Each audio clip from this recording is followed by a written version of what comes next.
बिस्मिल्लाहिर्रहमानिर्रहीम, अस्सलाम वालेकुम। कैसे हैं आप लोग देख रहे हैं मेरा YouTube channel SR trading club. आज का हमारा टॉपिक है गोल्ड के डेली एनालिसिस। तो चलते हैं गोल्ड के एनालिसिस करते हैं और सबसे पहले देख लेते हैं कि ऐसी कौन कौन सी फंडामेंटल इंपॉर्टेंट न्यूज़ है जो मार्केट को बहुत ज़्यादा वोलेटाइल कर सकती हैं। इंशाल्लाह गोल्ड का कंप्लीट एनालिसिस करेंगे।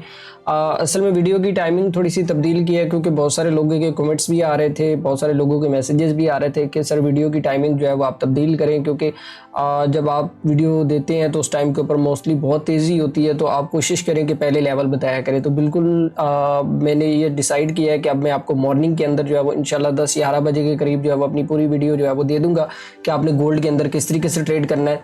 और अगर हम लोग बात करें आज के न्यूज़ के हवाले से, तो आज कोई इतनी खास इंपॉर्टेंट न्यूज़ नहीं है। मैं आपको वैसे डाटा जो है वो थोड़ा सा एक्सप्लेन करके बता देता हूँ। एक G7 की मीटिंग है, ये भी बड़ी इंपॉर्टेंट होती है। वैसे ये तो ऑल डेज चलती है और इसका इम्पैक्ट मे भी पॉसिबल है कि US सेशन में आपको देखने को मिले। और उसके बाद FOMC की जो एक स्पीच है वो भी काफ़ी ज़्यादा इंपॉर्टेंट होती है। मतलब स्पीचेस ही हैं, एक स्पीच नहीं है। ये 2-3 मेंबर्स हैं जो काफ़ी ज़्यादा, मतलब कि अभी आपको पता है कि ट्रंप के दौरे के बाद जो है वो एक चीज़ तो वाज़ह तौर पे सामने आ गई है कि भाई इंटरेस्ट रेट कट होंगे, क्योंकि डॉलर के अंदर बहुत बड़ी इन्वेस्टमेंट आने जा रही है। तो मे भी पॉसिबल है कि इन्वेस्टमेंट उस टाइम के ऊपर ही आएगी जब आपके पास इंटरेस्ट रेट कम से कम होगा। तो ये चीज़ आप लोगों ने समझ लेनी है, ठीक है। अच्छा, अगर बात करें थोड़ा सा टेक्निकल पॉइंट ऑफ व्यू के हवाले से कि आपने आज टेक्निकली किस तरीके से ट्रेड करना है, तो ये गोल्ड का M15 का चार्ट है और इंट्राडे के लिए ये इनफ होता है। और इसका एनालिसिस करते हैं और देखते हैं कि आज हमें किस तरीके से अपनी ट्रेड को जो है वो प्लान करना है और किस तरीके से अपने सेटअप को जो है वो ट्रेड करना है। अच्छा, यहाँ पे मैं आपको एक चीज़ बता दूँ कि ये वाला मैंने गैप, आप लोगों को अगर याद होगा तो कल भी बताया था कि ये जो गैप है ना, ये जो पूरा का पूरा गैप बना हुआ है, तो जब तक ये फिल नहीं हो जाता तब तक मार्केट जो है वो आपको थोड़ा कंफ्यूज रखेगी। क्योंकि ये बाज़ इस तरीके से भी होता है कि भाई मार्केट अगर फ़ौरन से ऊपर जाती है तो ऊपर जाने के बाद स्पाइक लगता है नीचे गैप तक, गैप फिलिंग के बाद दोबारा से मार्केट जो है वो ऊपर की तरफ निकल जाता है। तो ये बात आपने अपने दिमाग में रखनी है, टेक्निकल पॉइंट को भी देखना है, ठीक है।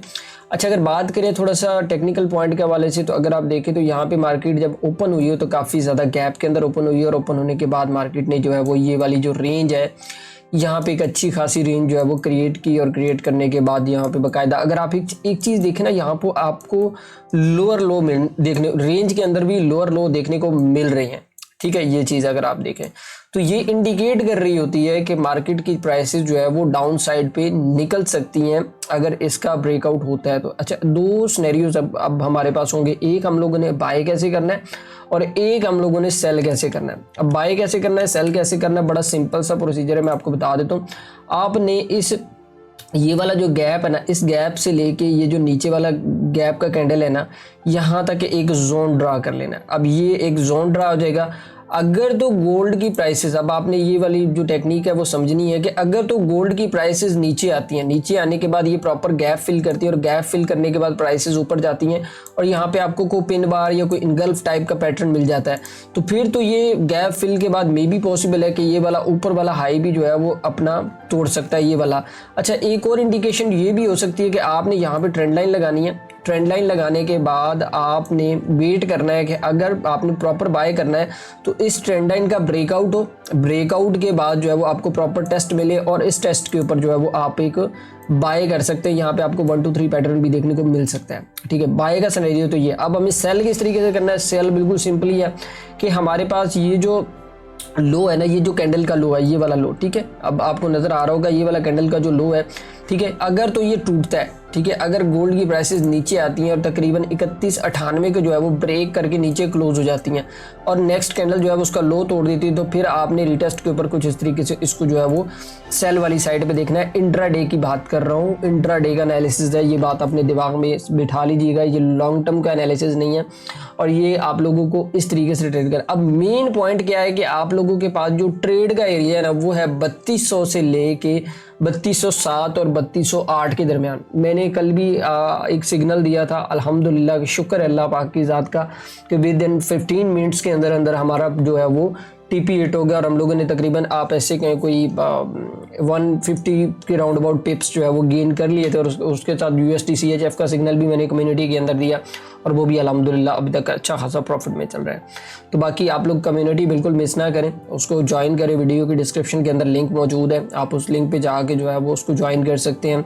तो बाकी मैं हमेशा एक चीज़ कहता हूँ कि यार आप लोगों को अगर इसमें सक्सेस हासिल करनी है तो विदाउट लर्निंग कभी भी नहीं हो सकती है। चाहे आप जितना मर्जी सिग्नल सर्विस ले लें, जितनी अच्छी मतलब कि मेंटोरशिप ले लें, लेकिन जब तक आप इसमें खुद पढ़ेंगे नहीं, सीखेंगे नहीं, इसको एक्सपीरियंस नहीं करेंगे, तब तक आप इसके अंदर कामयाब नहीं हो सकते हैं। और एक चीज़ हमेशा याद रखिएगा कि लॉसेस होते हैं, ये नहीं कि मेरे नहीं होते, आपके नहीं होते, लॉसेस होते हैं, लेकिन लॉसेस को बेहतर उस सूरत में बनाया जा सकता है जब आप उन लॉसेस से कुछ ना कुछ सीखते हैं। मतलब कि अगर आपका आज लॉस हुआ ना, आप उसको शाम में बैठ के एनालिसिस करो कि यार आज मेरा लॉस क्यों हुआ, मैंने कौन सी ऐसी गलती की जिसकी वजह से मुझे आज लॉस फेस करना पड़ा। उसको एक डायरी बनाएं, उसको एक डायरी में लिखें कि भाई मैंने आज ये गलती की जिसकी वजह से मुझे लॉस हुआ, आइंदा मैं ये गलती नहीं करूँगा। और हमारे यहाँ एक बहुत बुरी आदत है कि हम लोग लॉस करने के बाद जो है वो वही गलती अगेन जो है हम लोग दोहरा रहे होते हैं और लॉस भी कर रहे होते हैं, और इवन मतलब कि अपनी साइकोलॉजी भी ख़राब कर रहे थे। उसमें ये होता है कि भाई बंदे का माइंडसेट इतना ख़राब हो जाता है कि भाई बंदा ट्रेड करने के काबिल भी नहीं रहता, और एक फेयर आ जाता है बंदे के अंदर कि भाई अगर बंदे को ट्रेड सेटअप मिल भी रहा होता है ना, अच्छा ट्रेड सेटअप मिल रहा होता है, तो भाई बंदा उसको अवेल नहीं करता है। तो बस ये कुछ चीज़ें हैं जो आप लोगों को साइकोलॉजी के हिसाब से भी थोड़ी बहुत रीड करनी चाहिए। बाकी टेक्निकल आप लोगों को समझ आ गया होगा, फंडामेंटल में भी कोई इतनी खास आज इंपॉर्टेंट न्यूज़ नहीं है। तो बाकी इंशाल्लाह दुआ में याद रखिएगा। मिलते हैं कल की वीडियो के अंदर। अल्लाह हाफिज़।